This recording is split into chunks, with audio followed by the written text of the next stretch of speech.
Seguindo com a nossa série de entrevistas com candidatos a vereador por São Paulo, uma iniciativa de várias entidades do setor imobiliário, Secov, Abrainc, Abrace, ABEA, Instituto de Engenharia, Sinduscom e mais 13 entidades, eu converso agora com a vereadora Janaína Lima, que é do Partido Novo, que tenta agora a reeleição como vereadora. Vereadora Janaína, muito obrigada pela sua participação aqui na nossa série. Eu que agradeço, Denise, é sempre um privilégio, um prazer estar aqui com você e com todos os meus amigos do Secov. Oi, vereadora, a senhora tem várias propostas, iniciativas aí na área imobiliária, tem a questão do apoio ao IPTU justo, mudanças da forma como é tributada. A senhora também foi coautora de uma proposta de desburocratização dos serviços de zeladoria e serviços que muitas vezes passam por obras públicas e também já prevê mudanças importantes aí no plano diretor, não é? Exatamente, Denise, além da gente, eu acho que a grande discussão do próximo mandato é a revisão do plano diretor, em que a gente possa fazer uma discussão séria sobre o adensamento na cidade de São Paulo, a gente sonhar com um centro realmente revitalizado, a gente poder trabalhar a questão do retrofit, pensar através da revisão do plano diretor diferentes modais, o uso da tecnologia, enfim, a gente fazer uma cidade muito mais conectada, uma cidade muito mais livre e uma cidade que verdadeiramente todos possam se sentir parte. Além dessas iniciativas que você comentou, tramita na Câmara Municipal um projeto que, inclusive, conta com apoio aqui do Secov, que foi, inclusive, o nosso bate-papo da última vez que estivemos juntas, que é sobre a regularização fundiária, trazendo uma nova visão de regularização fundiária para que, de fato, a gente possa trazer liberdade e justiça para as pessoas que moram na cidade de São Paulo. Agora, em relação ao plano diretor, a senhora citou a questão do centro, retrofit. Quais seriam as outras mudanças que, na sua avaliação, são importantes para a gente ter uma ocupação mais racional da cidade, um desenvolvimento, não é, melhor adaptado às condições que nós temos mesmo? Hoje, boa parte da população passam de 2 a 6 horas dentro de um transporte público.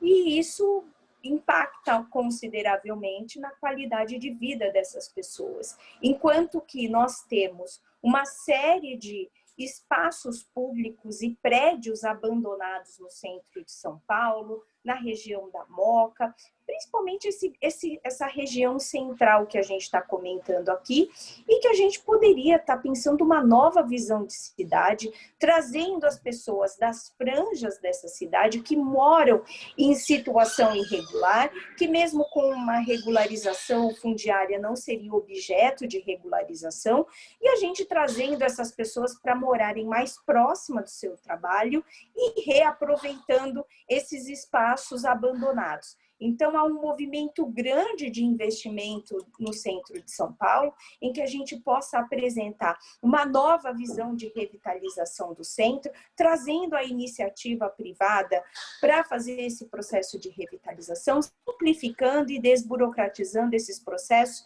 para que, de fato, a gente consiga trazer um centro novo, vivo, e que todos possam ter orgulho novamente da nossa cidade. Agora, em relação à zeladoria também, quais seriam as mudanças possíveis? Se fala em desburocratização, mas em que termos que a senhora acha que deveria ter uma alteração da forma como se administra a cidade? Hoje, o processo de zeladoria fica da mesma forma que de regularização fundiária, que essa é a nossa grande pauta de inovação, que hoje está centralizado no poder público.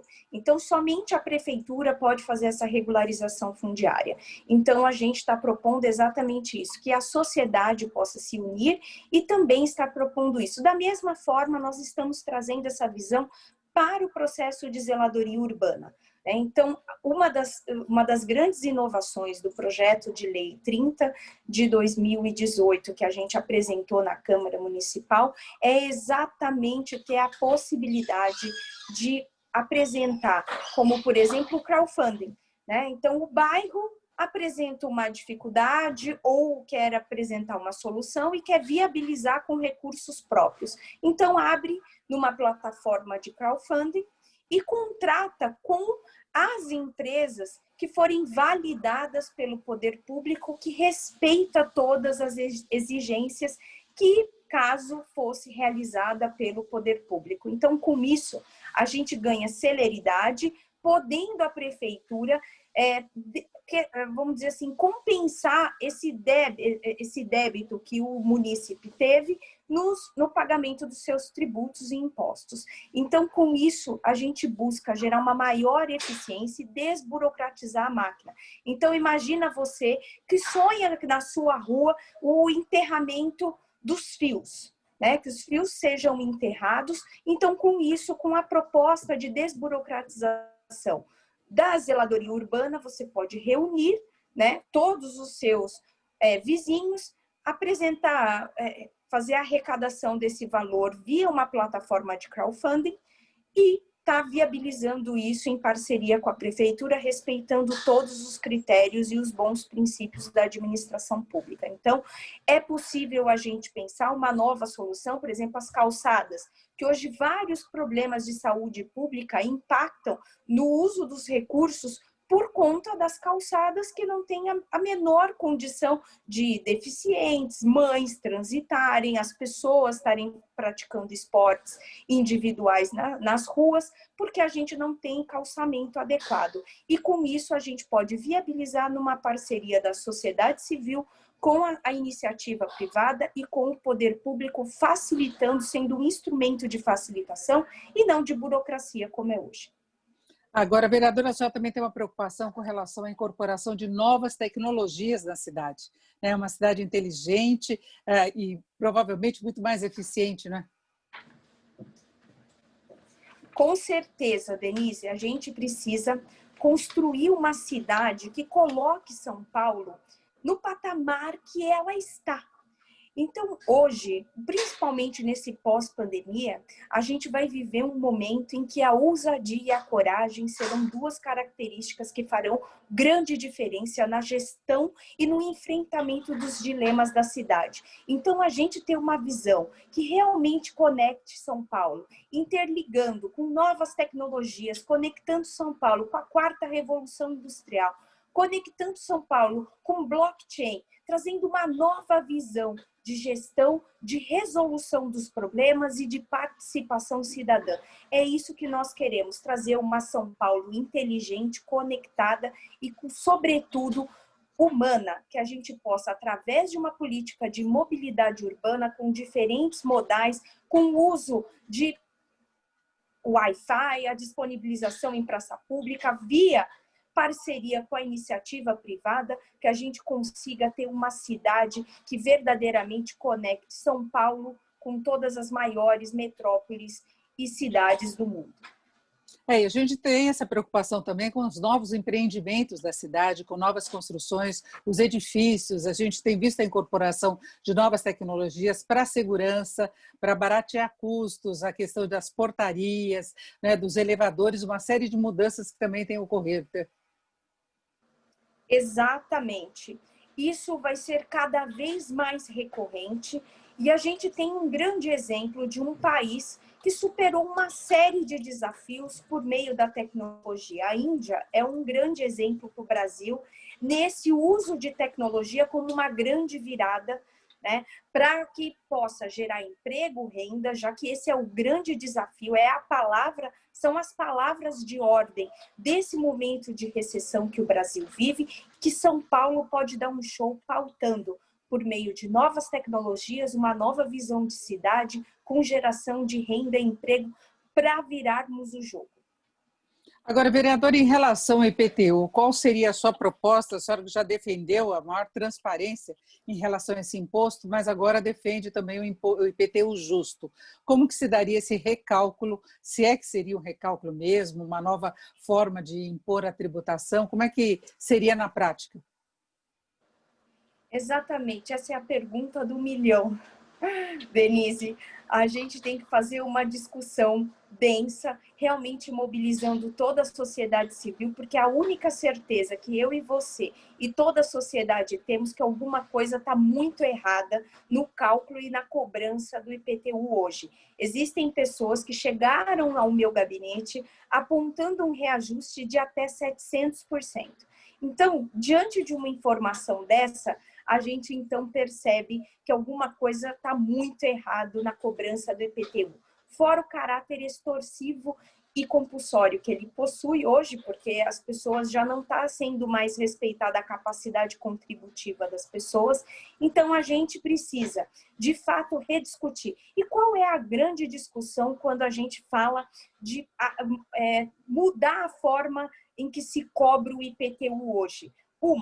A gente precisa discutir se esse imposto será cobrado pelo cálculo do tamanho do terreno ou se a gente vai fazer essa cobrança pela área construída.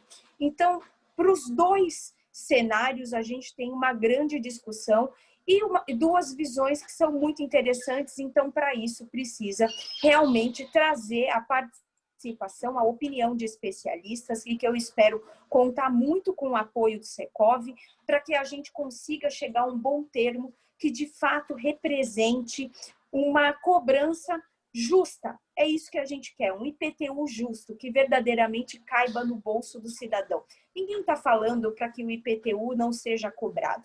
A gente quer que, de fato, as pessoas tenham condições de pagar com imposto. Não faz sentido nenhum as pessoas terem que escolher se eu pago o IPTU ou se eu cumpro com as minhas necessidades pessoais, seja a compra do mês, seja o pagamento de um convênio, tendo em vista, né, que o nosso sistema de saúde precisa também ser repensado, porque tem várias falhas graves, então é importante que a gente faça essa discussão com a profundidade que a questão exige. Agora, houve alguma fiscalização mais efetiva em relação a esses aumentos do IPTU? Já foi detectado um problema efetivo, além dessas variações muito pesadas em determinadas regiões? Desculpa, Denise, eu não consegui ouvir o final da sua pergunta. Então, eu queria saber se nessas iniciativas todas de se averiguar o que aconteceu com o IPTU já foi constatado algum problema concreto nessas variações mais pesadas, porque tem iniciativas aí de frente parlamentar, de se cobrar maior transparência, de se ter um IPTU justo. Na prática, já ocorreu alguma alteração? Sim. Na cobrança de 2018 para 2019, em que ao final do ano de 2018 os cidadãos receberam o reajuste, né, do IPTU, que foi votado em 2013, na gestão passada, o que a gente começou então a receber? Muitas reclamações dos cidadãos, mostrando o boleto anterior do ano de 2017 pago em 2018 e a diferença de 2018 para pagamento em 2019. Então, com isso, foi feita uma série de levantamentos, a gente fez uma denúncia e a Folha de São Paulo, o Estadão, inclusive noticiou mais de 90 mil casos, né, que foram constatado erro na cobrança. Tanto que a prefeitura voltou atrás, nós aprovamos uma forma de remissão. No entanto, o cidadão que havia pagado já, ele não pôde ser beneficiário desse benefício que foi votado na Câmara Municipal. Então, assim, é realmente uma questão que já tem sucessivos erros apontados, né? E que tem uma série de questões aí levantadas pelo cidadão comum que não aguenta mais pagar esse IPTU extorsivo e agora a gente quer fazer uma discussão mais profunda, né? Que a gente de fato então resolva a questão na raiz. Qual é a melhor forma de se cobrar o IPTU na cidade de São Paulo? O que as grandes cidades pelo mundo estão, como que elas estão resolvendo essa questão? Então, trazendo essa visão e também de outras cidades do Brasil, a gente quer chegar a um bom termo que, de fato, o cidadão paulistano consiga pagar os seus impostos, não fique inadimplente e que não fique com à mercê de decisões arbitrárias de qualquer que seja o gestor público sentado na cadeira. Agora, vereadora, nessa cobrança mais justa, como é que fica a situação daqueles imóveis irregulares, que aí não é uma questão apenas de IPTU, se passa pela regularização também. Nós tivemos muitas invasões na cidade, a cidade cresceu de uma forma bastante desordenada. Como é que seria o tratamento a essas ocupações na sua avaliação?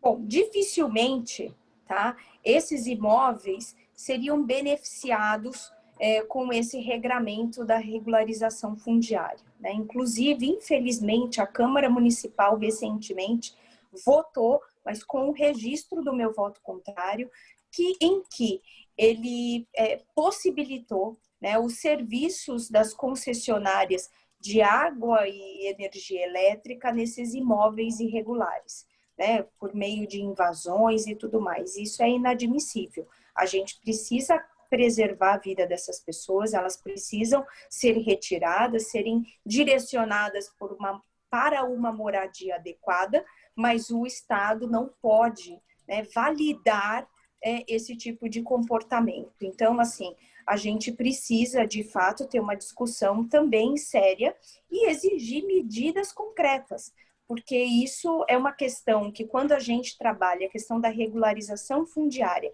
a gente possibilita que as pessoas tenham, de fato, um endereço com água na torneira, com energia elétrica, chuveiro quente em casa. A gente está trazendo dignidade para as pessoas e a gente, de uma forma indireta, está desmoralizando e quebrando todo esse sistema de segurança pública, que não é segurança pública, né? Que, na verdade, é o crime organizado agindo, e quando o Estado age a favor do cidadão, a gente, de fato, traz, né, os cidadãos mais vulneráveis para os braços do poder público e longe da criminalidade. E, com isso, vários e vários problemas de criminalidade e segurança pública são resolvidos com uma mão eficiente do Estado e do poder público. Então, é importante que a gente tenha mãos fortes nesse sentido. Perfeito, nós ouvimos aqui a vereadora Janaína Lima, do Partido Novo, candidata agora à reeleição. Vereadora, muito obrigada pela sua participação aqui na nossa série de entrevistas. Eu que agradeço, Denise, é sempre um privilégio estar aqui. Espero ter muito aí contato nesse próximo mandato, que eu estou aqui confiante de ter o apoio do cidadão paulistano, para que, junto com o Secov, a gente possa trazer novos modelos de habitação, discutir esse novo adensamento, que é importante, discutir o retrofit, a gente pautar uma nova lei de zoneamento, mas, sobretudo, a gente dar continuidade a esse projeto de regularização fundiária, para que a gente possa, de verdade, ter uma cidade mais inteligente e mais conectada com todos os cidadãos paulistanos.